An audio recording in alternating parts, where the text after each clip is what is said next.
6 o'clock here on a Thursday, one day closer to the weekend. I'm Tim Pham. And I'm Channing Curtis. Well, as we are looking forward to the weekend already, let's get a look at the forecast with meteorologist Thomas Patrick. Because Thomas, what does today have in store for us weather-wise? Yeah, today's pretty nice. By the way, this weekend is Easter. And I know everybody's trying to make some plans, do some Easter egg hunting. I can promise this, the weekend itself trended a little bit better, a little bit nicer. Today should be pretty nice as well, especially in the temperature department. Look at the clear skies over Coeur d'Alene. Nice start to the day, but we are expecting quite a lot of cloud cover to start to build in from the west pretty quickly here. But our temperatures are at least a couple degrees warmer in most spots this morning compared to yesterday. But here's the weird thing. Yeah, there's a lot of cloud cover moving in from the west, so I do think the afternoon is going to be fairly cloudy. However, that's not going to stop the temperatures. We're in the warm sector of the system, so that puts us in the 50s this afternoon. As for the rainfall, could be some light showers today, but I think the bulk of it, which is over Seattle right now, is more so going to arrive tomorrow.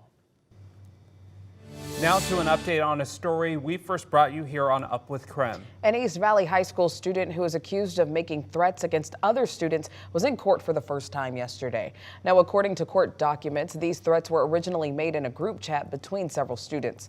One of them then reported those threats to the police. When police searched the homes of two of the students who had threatened violent acts, they found several guns. The third student suspect said in court that he posted a photo in the chat posing with an airsoft gun as a joke, and his father spoke on his behalf in court. My son's a good kid. He's never been in trouble, ever. I don't know what to say. I'm disappointed in him for, involving himself in a conversation, but he never said he's threatening anybody. He's done. None of this stuff was found in my house. There was nothing, incriminating at all, sir, Your Honor. Please, I need my son back. The judge set the student's bond at $100,000. Well, Idaho Governor Brett Little has signed a new law into place bringing down further restrictions on abortion in the state. Anyone who helps a minor cross state lines for the procedure without permission from that minor's parents could now face jail time. So this morning, KREM 2's Brandon T. Jones is joining us from the newsroom. So Brandon, we know this law has come together really within the last few weeks, but what does this mean for people in the state of Idaho? Well, Channing, House Bill 242 was passed by the Idaho Senate on March 30th with a vote of 27-7. Yesterday, Governor Little signed the bill into law, and HB 242 will become law in 30 days due to an emergency clause within the bill. According to the bill, and once the law is officially in place, if someone is convicted of abortion trafficking, they face 2 to 5 years in prison. It also prohibits and makes it illegal to obtain abortion pills for a minor without parental consent. Wording in the bill goes on to say the recruiting, harboring, or transporting of the pregnant minor without parental permission is prohibited. With this new law, prosecutors will also be allowed to bring forth charges within 4 years after the action occurred. No other state has enacted this type of legislation and would make Idaho the most restricted state for any abortion access. If legal prosecutors refuse to try a case like this due to lack of evidence or any other reason, there are provisions within the bill to allow the Idaho Attorney General to prosecute instead. Reporting live in the newsroom, Brandon T. Jones, KREM 2 News. This comes as 2 Idaho physicians and Planned Parenthood of the Greater Northwest are suing Idaho Attorney General Raul Labrador over a legal interpretation he issued to a lawmaker regarding the state's abortion ban. His opinion states the Idaho law should prohibit women from crossing state lines for abortion pills or services in states where it is legal.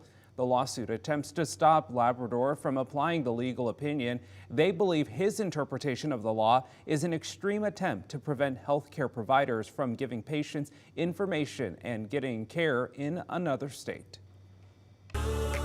It is 6:05 right now. Let's take a look at your morning rush. More news in less time.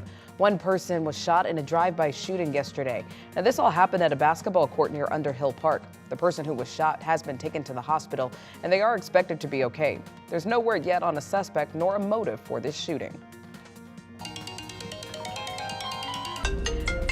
Washington state lawmakers passed legislation to crack down on spam robocalls. The Robocall Scam Protection Act bans robocallers from using fake caller ID information.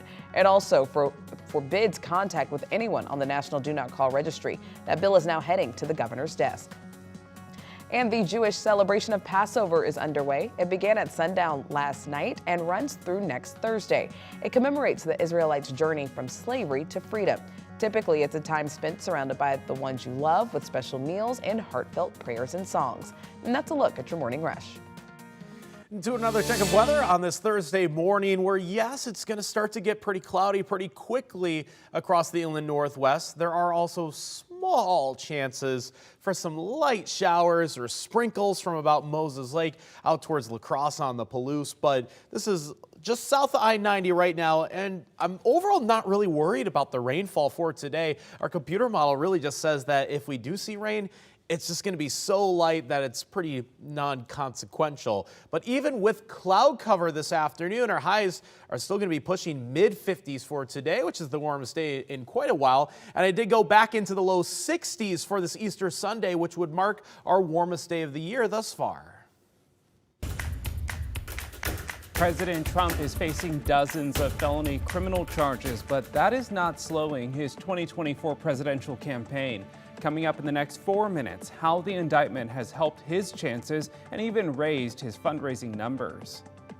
But first, it's time for your wake-up call. It's National Burrito Day. So we want to know who has the best burrito in town. There's a lot of great places. Someone said California Mexican food. Someone says El Chorrito. I love El Chorrito. El Chorrito has great food in general. So let us know your favorite place or your favorite style of burrito. You can text us at 509-448-2000 or use the hashtag UpWithKREM on social media.